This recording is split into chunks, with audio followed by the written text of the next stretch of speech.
The sun shone brightly on the Santa Monica Pier, where laughter, music, and the smell of cotton candy filled the air. Families strolled across the wooden planks, children tugged on their parents' hands for rides, and couples leaned against the railing, watching the waves crash below. Yet, amid this lively, cheerful scene, one girl sat quietly in her wheelchair near the carousel, trying to blend in with the crowd. Her name was Marissa Hart, a 19-year-old whose life had changed forever after a car accident left her paralyzed from the waist down. She loved the pier. The spinning Ferris wheel, the echo of guitarists playing for tips, and the salty ocean breeze made her feel alive again. But what she feared most were people's stares, the way strangers looked at her chair before they looked at her face. That day, however, she told herself she wouldn't let fear stop her. She was going to roll along the pier, buy herself a lemonade, and enjoy the world like everyone else. She wanted to feel normal again. But normalcy was short-lived.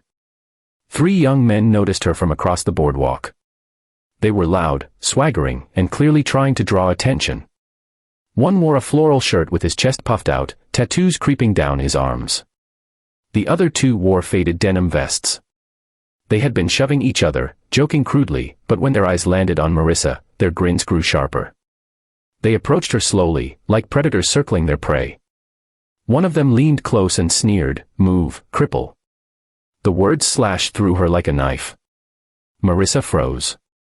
She had grown used to whispers behind her back, but this was different. This was loud, cruel, and public. Before she could react, the man in the floral shirt laughed and swung his boot toward her wheelchair. The impact jolted her chair, sending her teetering sideways.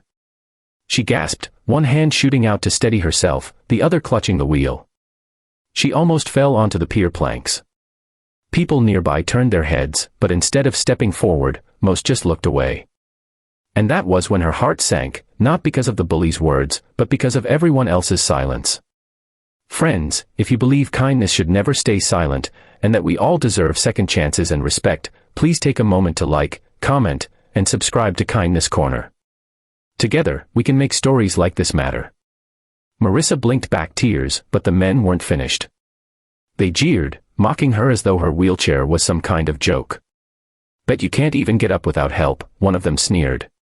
Another laughed so hard he bent double, slapping his knee. Every word chipped away at her courage. She wanted to vanish, to roll herself away as fast as she could. But her arms felt heavy, frozen. Then something began to shift in the atmosphere.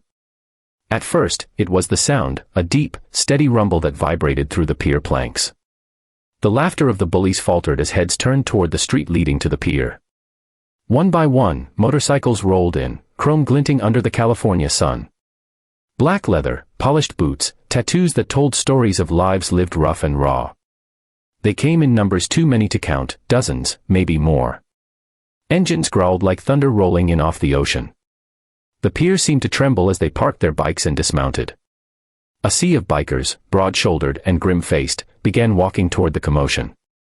Among them were men and women, old and young, but all carried the same expression, anger tightly coiled into silence. Their vests bore insignias, but it was not the patches that mattered, it was the unity, the brotherhood, the sheer force of their presence.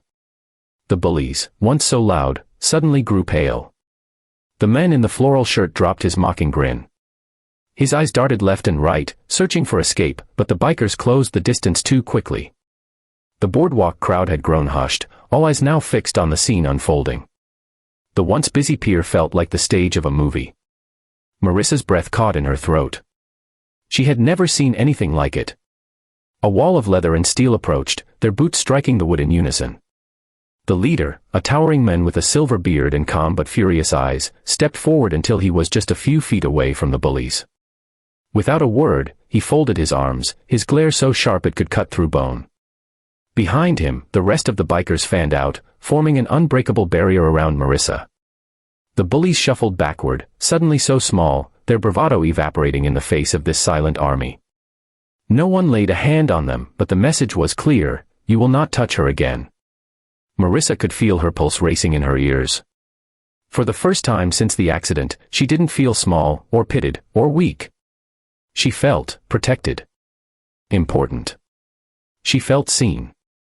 The bikers didn't raise their voices. They didn't need to. Their presence alone was enough to shift the balance of power. The pier, once filled with cruel laughter, now buzzed with awe. People who had turned away earlier now stared wide-eyed, some even lifting their phones to record. The bullies, realizing they had become the villains of their own show, stumbled away, their shoulders hunched, muttering curses under their breath. And then, the most incredible thing happened. The leader turned to Marissa, his stern expression softening. He crouched slightly so he could meet her eyes at her level. "You're safe now," he said gently. His voice was low, gravelly, yet filled with kindness. Marissa's eyes welled up with tears she had tried so hard to hold back. She nodded, unable to speak. Around her, the bikers smiled and gave her thumbs up, some resting their hands on her chair in quiet solidarity. They didn't see her as broken. They didn't see her as a burden. They saw her as someone worth standing up for. The moment stretched into something timeless. The Ferris wheel spun lazily in the background, the ocean breeze carried the salty air, and on that sunny California day, an army of bikers transformed a story of cruelty into a moment of unforgettable compassion. The crowd broke into applause. Children clapped, parents smiled with relief, and even strangers approached to pat Marissa's shoulder. But none of it compared to the warmth she felt knowing that, for once, the world had answered back to cruelty with courage. In the days that followed, Marissa's story spread beyond the pier. Videos uploaded online captured the exact moment when the bikers surrounded her, and soon it became a viral symbol of protection and kindness. People across the world commented, sharing their own stories of times when someone had stood up for them, or when they had failed to stand up for someone else. The story became more than hers, it became a reminder of what humanity could look like at its best. Before we end, I have one special request. Drop a comment below with the words, "Kindness protects," if you believe the world needs more people who stand up against cruelty.